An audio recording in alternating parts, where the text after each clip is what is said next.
Welcome to the National Women's Fitness Academy podcast. We're here to talk about women's health, female hormones, body image, and all things health and fitness.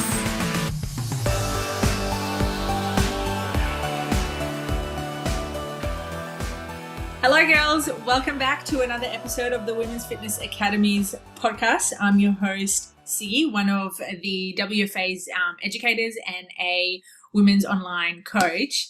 And today I'm chatting with my fellow podcaster, Alex. If you girls remember, we actually spoke together, oh my God, when was it? Like September or October? Yeah, I think it was late last year. So it would have been actually quite a few months ago now. Yeah, I love that. So we thought, why not just jump up in, have a chat about what's been happening with life, with work, with, I don't know, everything, and have you girls come on the journey with us. Awesome. Thank you so much for having me back on together. It's exciting. So like Siggy just mentioned, we had our catch up in September, and since then we've both we've launched new business ventures, new ideas, and I thought it'd be really cool just to catch up and talk to you guys about what we've been working on and I guess what's happened over the last few months, because it's been huge. It has been a very amazing, crazy, chaotic, fun start to the year. It has been an incredible start to the year, and also the end of 2021 as well. That was interesting as well. But before we go into diving into my stuff, Alex, tell our listeners like what has been going on over the past 6 months for you. Yeah, so like I said, it's been huge, and I think it's because we have been in lockdown for so long, and finally we have a break from it. So I've just been taking every day with so much gratitude just to be able to do what I want to do. So I've been going for it, and it's been awesome. I had a little bit of a break from recording podcasts because, if I'm honest, February was one of the craziest months, in a good way, but just in a way where I couldn't prioritize a lot of time towards this. So it's good to be back. But what has been happening? Where should I start? Well, start with your comp. The comp, yes. So we ran the first ever Power of Women, which was Melbourne's first female-only charity event in powerlifting. It was amazing. It exceeded all expectations that we had. It was one of the most well-run powerlifting competitions I've ever been to, and if anyone's listening who has been to a comp or competed before, they can be very long days. But we managed to get out before, 4:00, which was awesome. But the energy in the room, all the women cheering each other on, no matter if they were lifting 20 kilos or 150 kilos, it didn't matter. The support that every person had for each other, no matter what team you were from, it was just such an awesome event to be part of, and I feel really lucky that I was able to organize it and also meet just so many women within the sport or new to the sport that I haven't come across before. I love that. It's such a powerful thing just to bring people together, especially women, because with strength training, these days, I don't know if it's so much like a taboo anymore with women, like strength training and, powerlifting, but there's still quite a dynamic between males and females when it comes to sports. And I think it's really important for us to understand that, hey, even as a woman, you can start doing the shit that you've always been wanting to do, no matter what. Yeah, absolutely. And it reminds me of when I first started in this sport, in powerlifting, there weren't that many female competitors, and there definitely was not any female coaches or leaders within that space that I came across. And to see that shift and to see such strong female leaders, coaches, gym owners, and of course competitors, like it gives me shivers down my spine, like how much it has progressed over the last 4 or 5 years. So good. With the plans of the future competitions, are we going to host more this year, or is it more like a next year thing? Yeah, so originally it was meant to be in October, so for Breast Cancer Month. So the idea is obviously it's a female-run competition, but we're also raising money for the McGrath Foundation. Obviously with lockdowns and whatever, it got pushed back. So we will be running our second one this year, which is amazing. So I think we had almost 55 competitors this year. And that was with like a team of 10 from New Zealand who weren't able to make it last minute. So yeah, we're already looking at a bigger space, a bigger venue, going bigger, which is really exciting. So good. I love that. Yeah, it was an awesome day. Yeah, and I'm just really proud. I'm really proud of everyone that was involved. I love that. And speaking of proud, your lifts as well at your recent comp. Yes. Yeah. Thank you. It's funny. Like I get so passionate and so proud of all the other girls competing. Sometimes I forget I compete. Yeah. But yeah, no, I'm really happy. So I've had a bit of an up and down time the last few months with my training and my competing. I competed in February as well. I think it was the week before. I competed twice in Feb.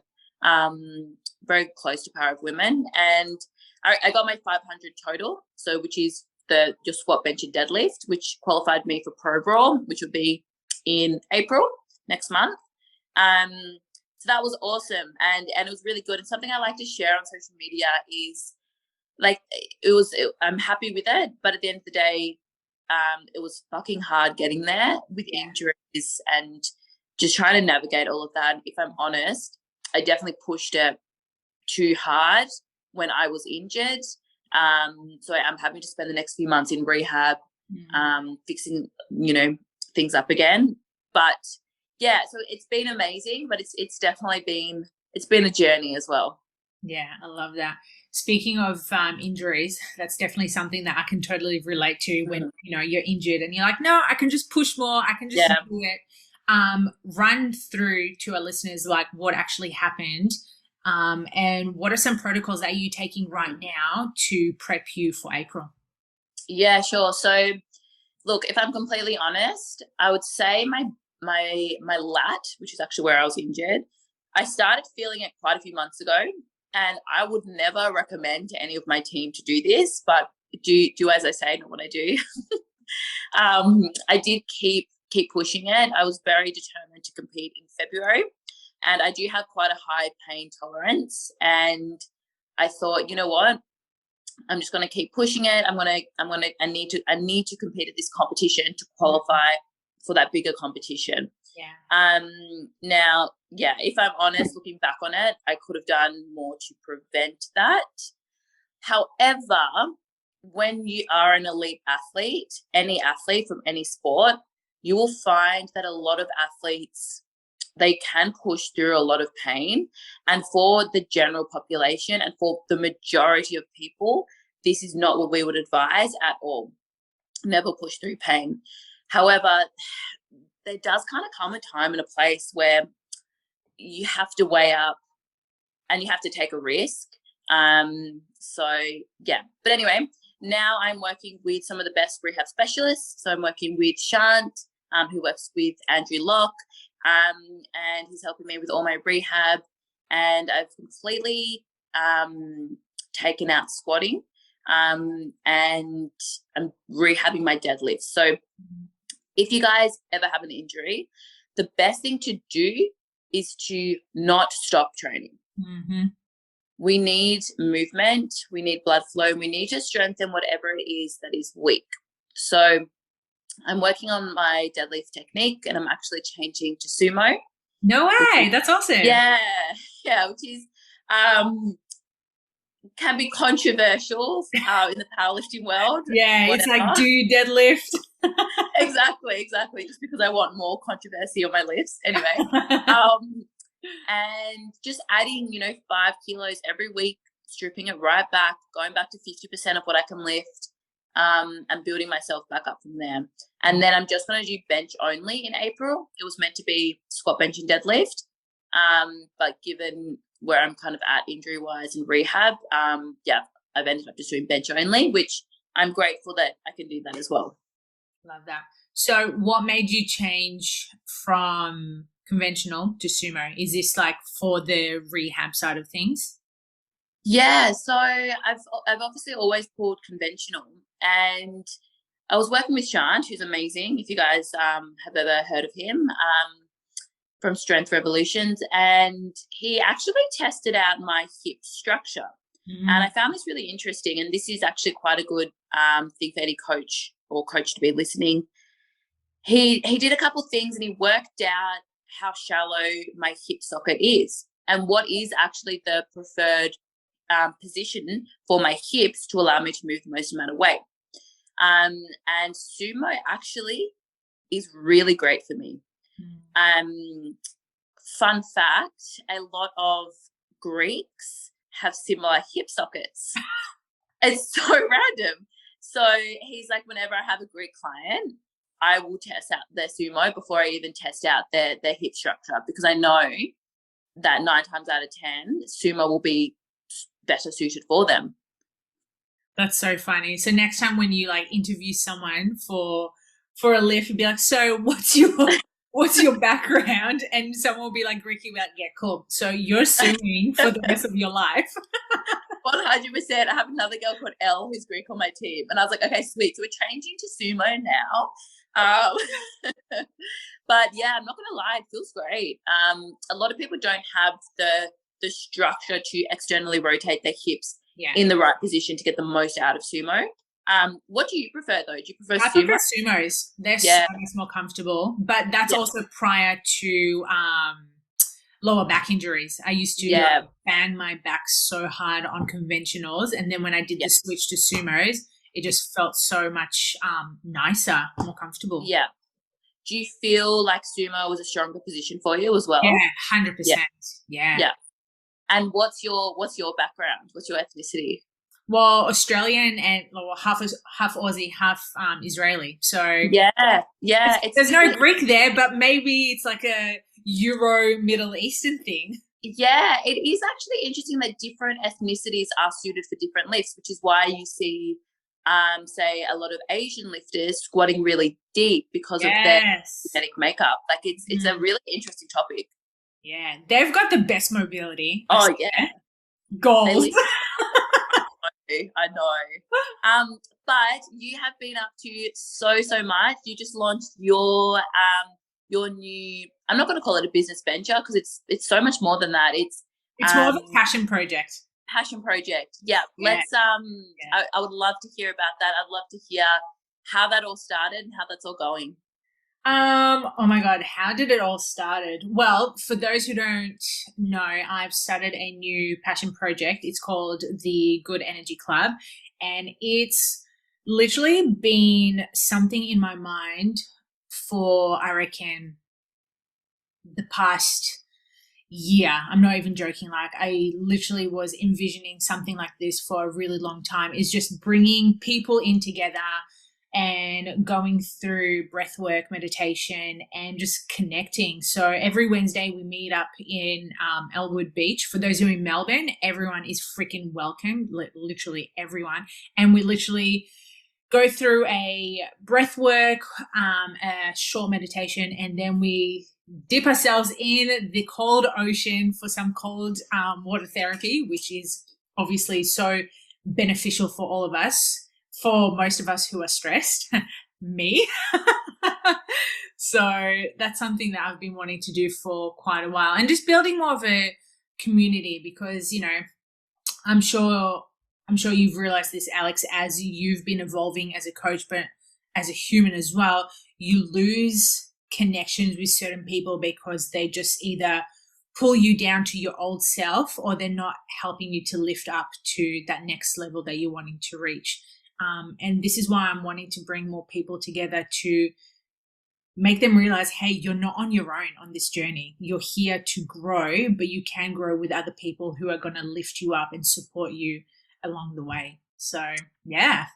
Yeah, absolutely. I love that so much. And there's so much into it, because it's a way to obviously bring very like-minded people together, and there's so much passion, and I see you guys post about having really deep conversations. For people who don't know, and this is myself included, what are the benefits of cold water therapy? Oh my God, seriously, like there is so much freaking benefits to it. I don't even know where to actually start with this. So why I started with it first is due to what's the word I'm looking for? No, not resistant, discomfort.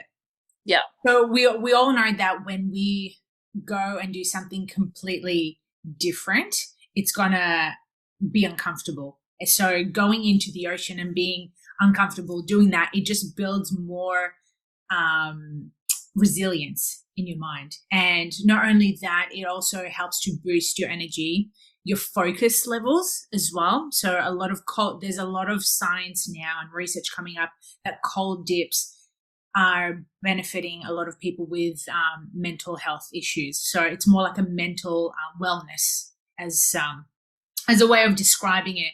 So you will notice that it enhances your mood, your emotions, your sense of discipline as well. So I've noticed, I've been doing cold dips for quite a while now, but since doing it every Wednesday with the crew, I'm noticing that I'm wanting to do more of it. So I actually did it this morning as well, and I'm probably going to do it again on the weekend.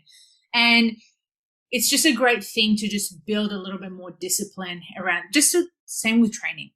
When we start strength training, we may train like 2-3 times a week, but once we find that rhythm and that consistency, we're going to want to do more of it because, hey, it's helping us mentally and physically at the same time.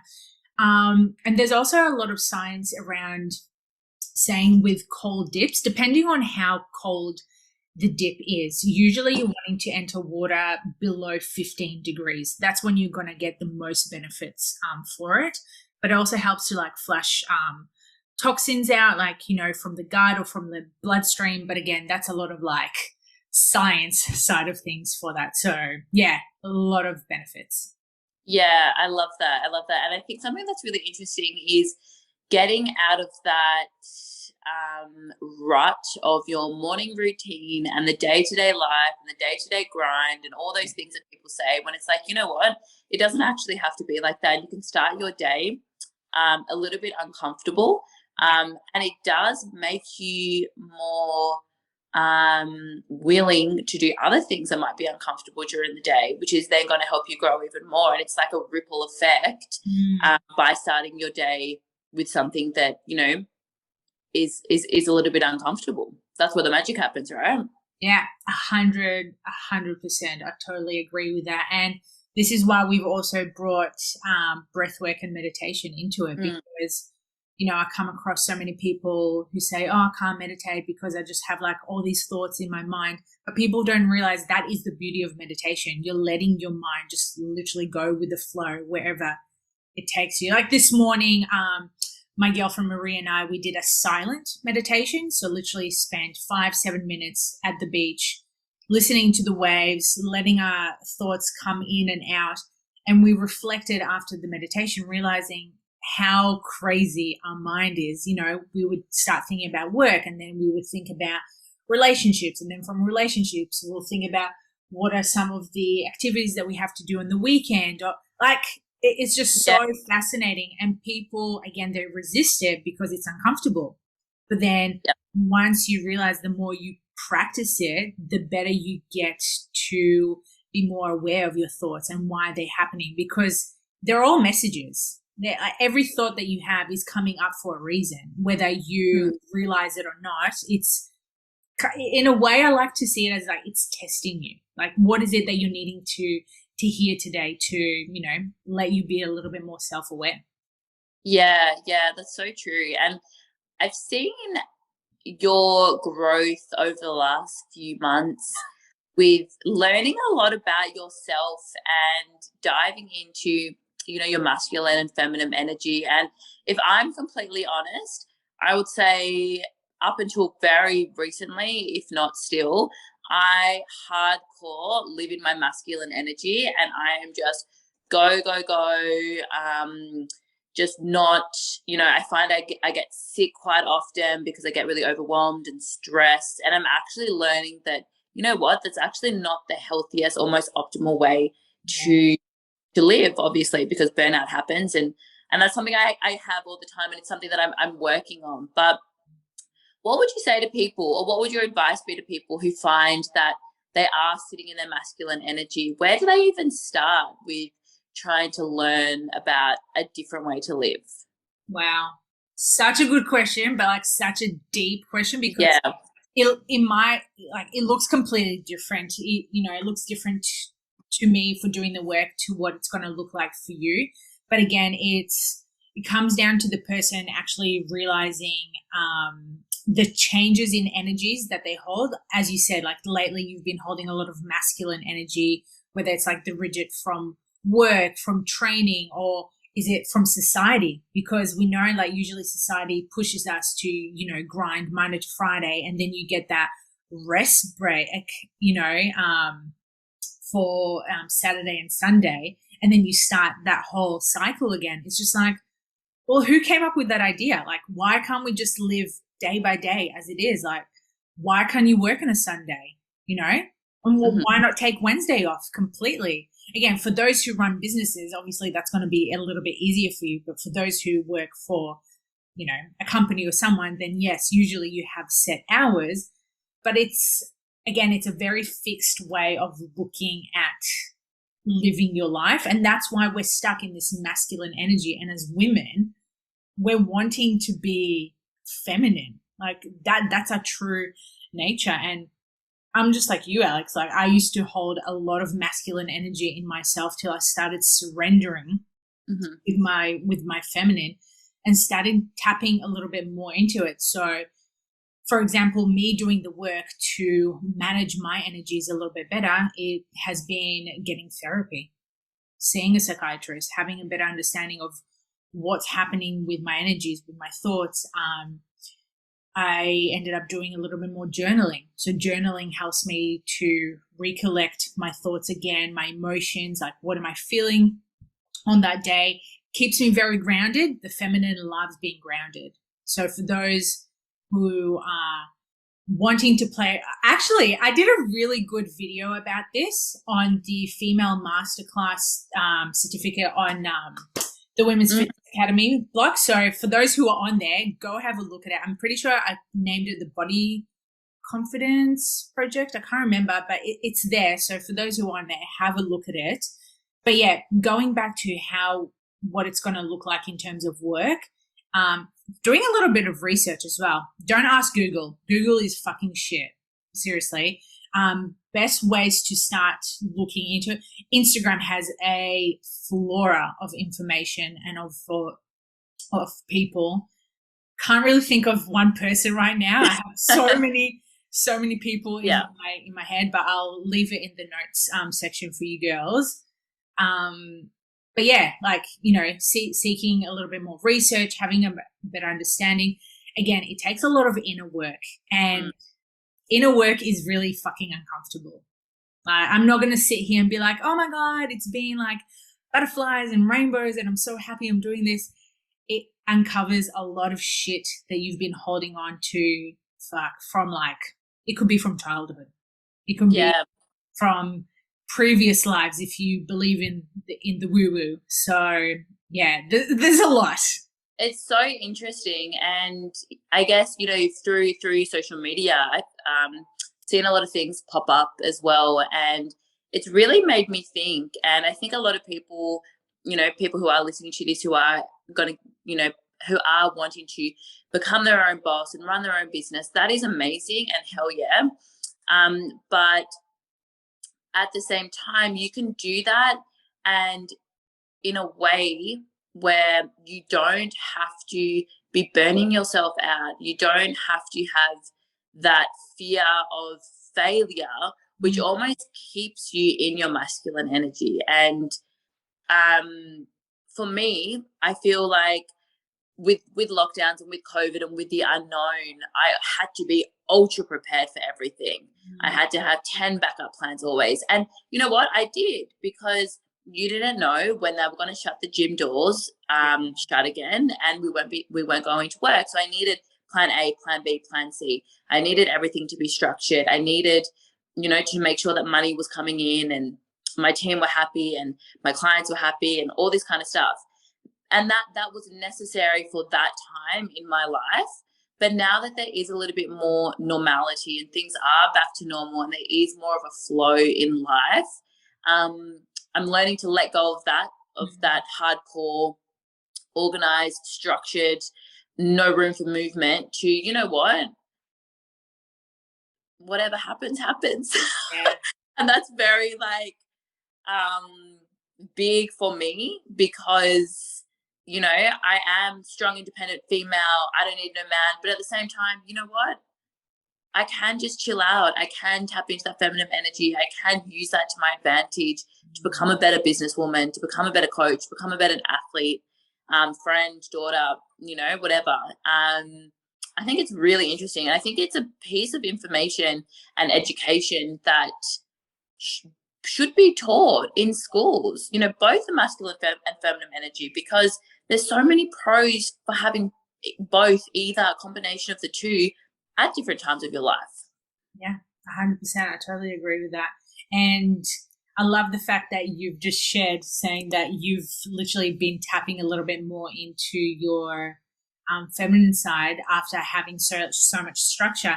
And just to make it clear, there's nothing wrong about being structured. If it works for you, keep doing it. But as Alex mentioned, she started burning out real quick after because there was too much structure, there was too much rigidness. And that's your body going, you need a change. Something needs to change. Otherwise, you're just going to get fucking sick and you're going to hate on life. And most of the time that happens to all of us, not just females, but males as well. If they're tapped in too much into the feminine energy, or if they're not getting enough strong masculine energy in themselves, they burn out, and that burnout looks completely different to a female energy.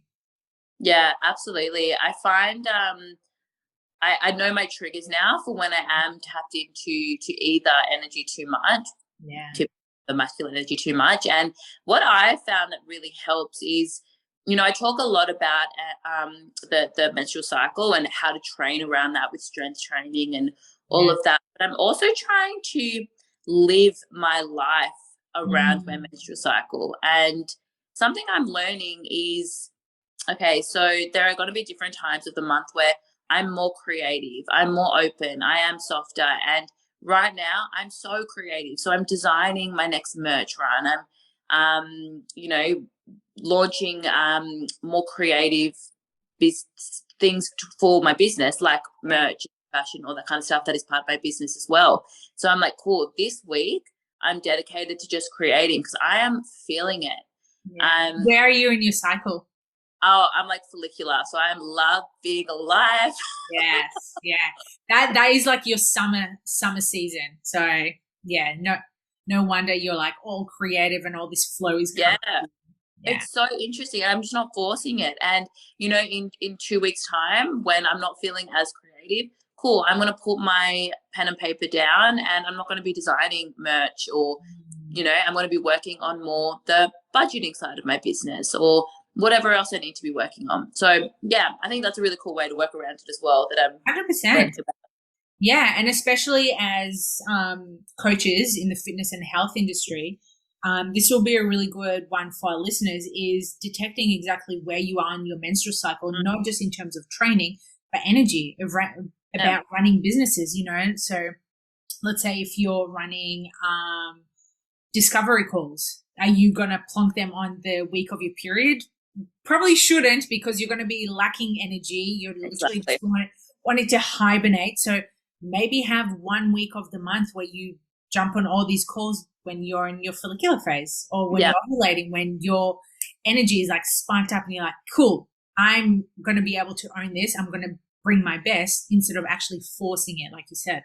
100%. And, I feel like women a lot of the times feel like they're at a disadvantage with their hormonal fluctuations, but we can use that to our advantage. Like, how cool is it that we can go really hard on really amazing things and do them really well, and structure that within the month where we know we'll be feeling it. And then take the rest when we need to take that rest as well. I think it's definitely to our advantage and a massive benefit being able to work around the month in that kind of way. Yeah, totally. And you know what? That's like the next level of tapping into your intuition as well. Yeah. Okay.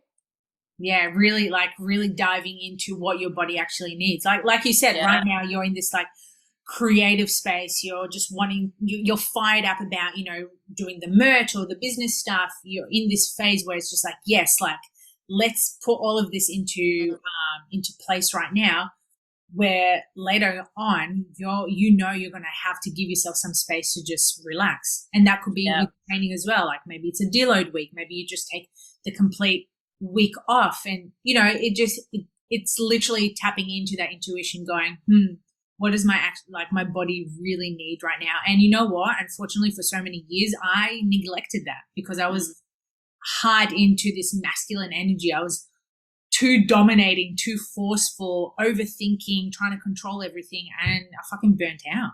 Yeah, I feel you. I feel like that's very common for new coaches and PTs in the industry as well, for anyone who's starting a business. And there will be a point where you have to, unfortunately there's not a good balance. At the very start, you can feel, you obviously want to not burn out and you don't want to feel like that. But the fact that you identified that really early on, was there anything in particular that made you think, hang on a minute, I could be doing this a little bit better? Well, back then I was literally are we talking in terms of like business right now? Yeah, what business or in general?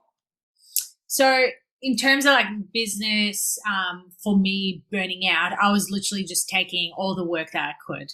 I was living in this like scarcity mindset that if I didn't do the work or if I didn't take the clients, I'm just going to lose money. I was just like, I had really weak boundaries as well. Yeah. So that's more like a feminine like archetype, but in terms of like living in that wounded masculine, like I was trying to control and manipulate everything. And you know what? You can't control anything. We've just realized over the last 2 years that anything is fucking possible, that life is so uncertain. So for us to try and take control of certain situation, it makes it even more harder for us to navigate because you can't control it. The only thing you control is yourself.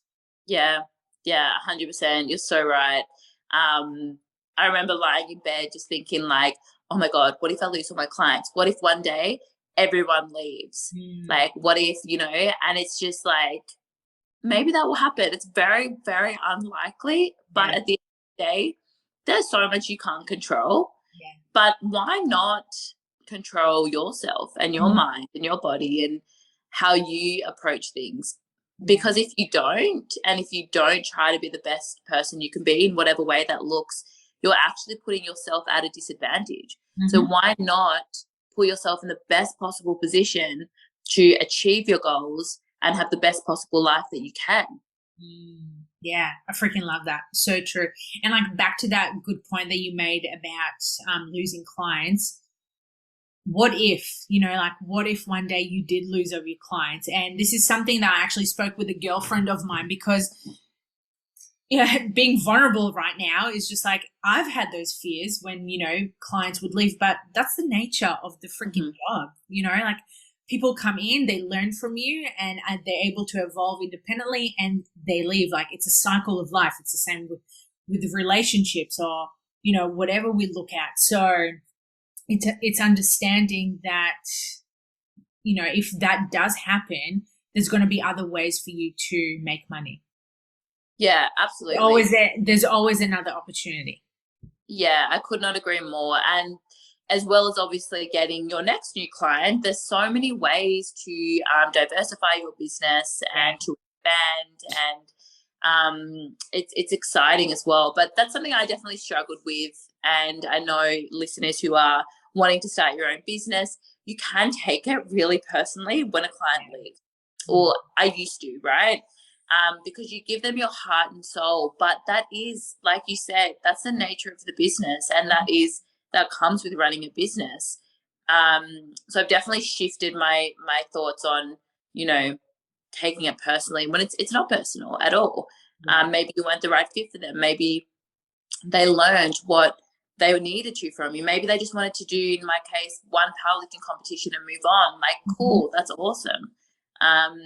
So yeah, that's definitely a good lesson that we've both learned.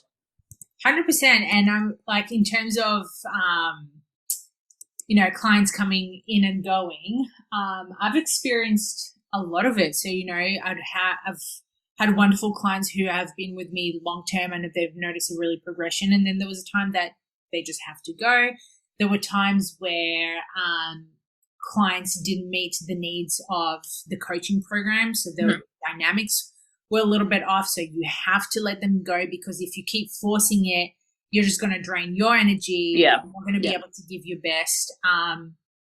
People ghost, like, you know, as shit as it sounds, you know, clients in the past have ghosted me, but again, it has nothing to do with me. It's all about them not being able to, I guess, get in contact with me as a coach and letting me know what it is that is on their mind. It's a fear-based side of things. Yeah. So, yeah, for all our new coaches into the industry, you're just going to learn from it. It's all an experience. Yeah, absolutely. And it's exciting as well. Learning about yourself and learning how to deal with other people. And then you can recognize as a coach signs of other people who might be struggling with things that, you know, you struggled with yourself. I think the best coaches are the ones who have been through shit and worked on themselves and have come through the other side and can then relay that information, or can identify with their clients, you know, maybe they need XYZ, maybe they need to be referred to a psychologist or psychiatrist or whatever it is. It's quite evident to see, when you've been in the industry long enough, the coaches that have really deep dived into themselves. Yeah. And therefore they can then get the best out of their clients too.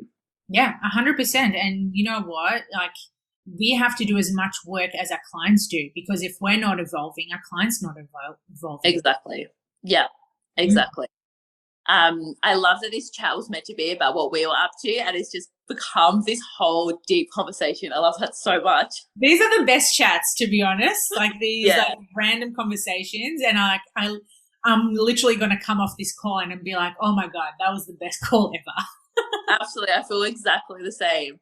So I have another question for you. Yeah. How do you balance your relationships outside of your work with running your business and everything else that you have going on?